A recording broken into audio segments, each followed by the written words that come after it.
Hello，大家好啊！咁今次咧就會同大家分享翻之前去意大利嘅旅程嘅。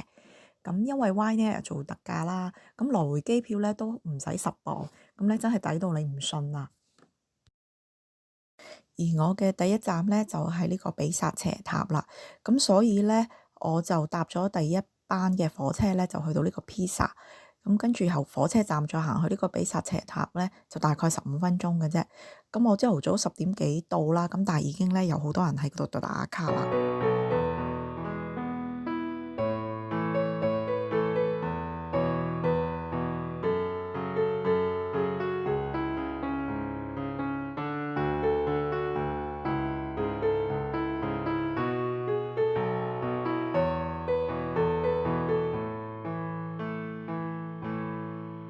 快閃完呢個比薩斜塔之後呢，我就搭大巴去咗 Florence 啦。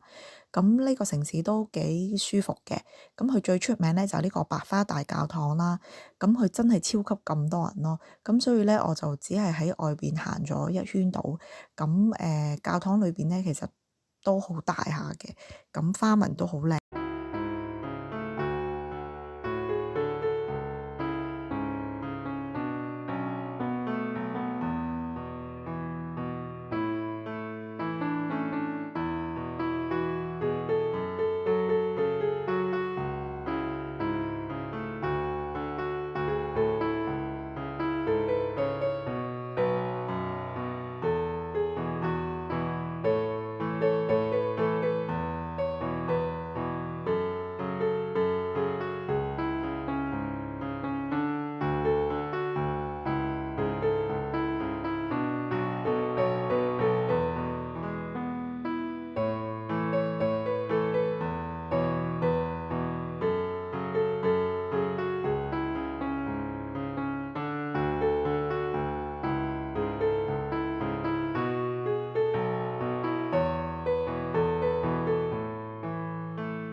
第二日咧，我就搭咗3個半鐘頭車嚟到威尼斯啦。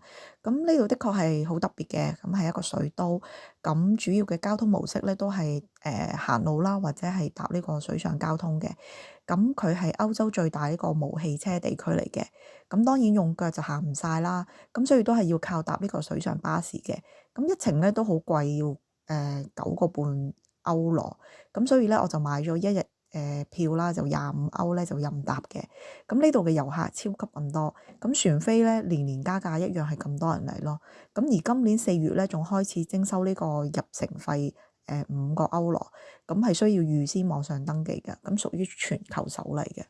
咁雖然好多人都話威尼斯好浪漫，咁其實喺街上面咧亦都隨處見到好多人喺度 kiss 咁樣，咁但係其實遊客太多咧，我就一啲都感受唔到呢個浪漫嘅氛圍。咁呢度咧有一間叫沉船書店咧，咁就好出名嘅，佢就被譽為呢個全世界最靚嘅書店之一嘅。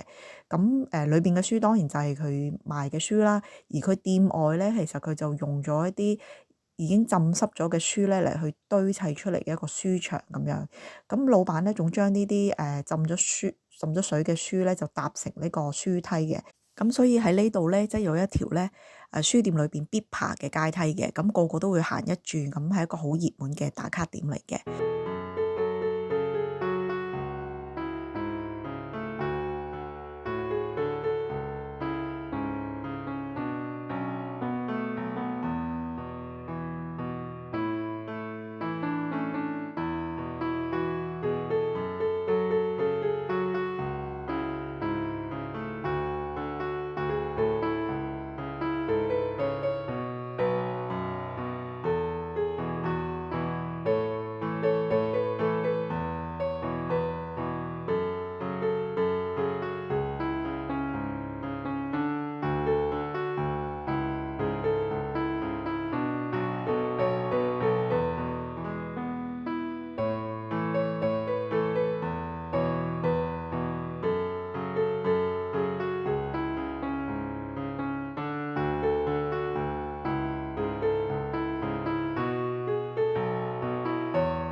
第二日啦，我就先搭船去咗呢個彩色島嘅。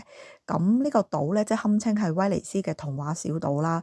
咁據聞咧係因為以前就擔心嗰啲漁夫咧，即係傍晚翻到屋企嘅時候咧，個天色就已經暗啦，而會走錯咗去人哋屋企度。咁所以咧就將呢啲屋咧係油成咗彩色，就方便佢哋去迎翻自己間屋嘅。咁而家規定咧，島上面嘅居民咧每年都要游一次，即係佢哋嘅屋。咁所以咧就都係繼續係保持住呢個鮮豔嘅顏色嘅。咁另外呢度嘅手工製作嘅 lace 花邊咧都係好出名嘅。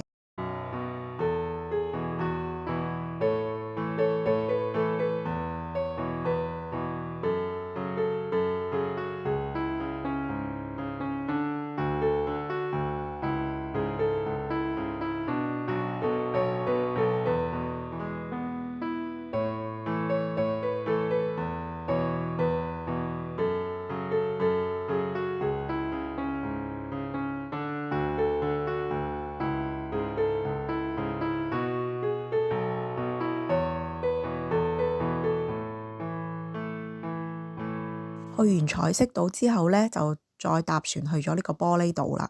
咁顧名思義啦，呢個島咧就係以精湛嘅手工玻璃製造工藝聞名嘅。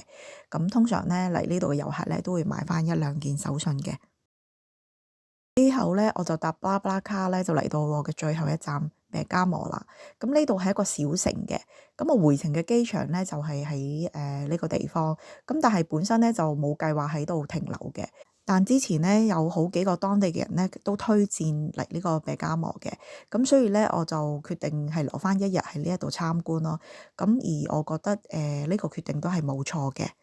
咁雖然咧旅程就短短係玩咗4日啦，咁但係我覺得都幾充實嘅。咁意大利都係有好多唔同嘅嘢去睇嘅。今次就講住咁多啦，咁大家記得 like 啦、subscribe 啦，同埋 share 俾你哋嘅朋友。咁你哋亦都可以隨時留言或者 email 俾我。下集見啦，拜拜。